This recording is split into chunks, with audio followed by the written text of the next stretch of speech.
ప్రజాస్పందన చూసిన తర్వాత జగన్మోహన్ రెడ్డి గారు మీ అధికారంలోకి రాకుండా ఎవరు ఆపలేరు.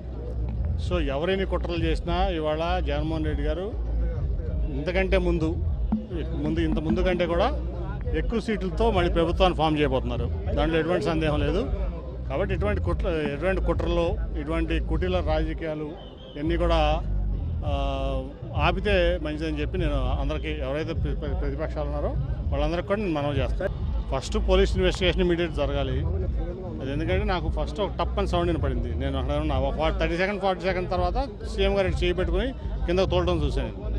నేను ఇంకా ఇదైందనుకుంటే ఈలోపు దెబ్బ వెళ్ళి పక్కనే వెల్లంపల్లి గారికి కూడా కంటికి చాలా తీవ్రమైన గాయం అయింది. ఇవాళ ఇది చాలా తీవ్రమైన పరిణామం, మామూలు పరిణామం అట్లాగే ఉంది కదా. ఇప్పుడు నేను అనుకుంటా ఏంటంటే, ఇప్పుడు వివేకానంద స్కూల్ ఉంది పక్కన, టార్గెటెడ్గా చేయకపోతే అది జరగదు. అది కంపల్సరీ ఏదో కుట్ర ఉంది దీంట్లో. లోకేష్ 600 మందిని హైర్ చేసుకుని ఒక 4 ఏళ్ళ నుంచి ఇదే పనిలో ఉన్నాడు. సోషల్ మీడియాలోనే బతుకుతున్నాడు అతను. కాబట్టి అతను సోషల్ మీడియాలో ఇటువంటి పనులు చేపిస్తాడు, ఎవరి మీద చేపిస్తాను అలవాటు పడిపోయాడు అతను. సో ఇటువంటి దుష్ప్రచారాలు ఇటువంటివన్నీ చేయడం అతనికి అలవాటైపోయింది లోకేష్ అనే వ్యక్తికి.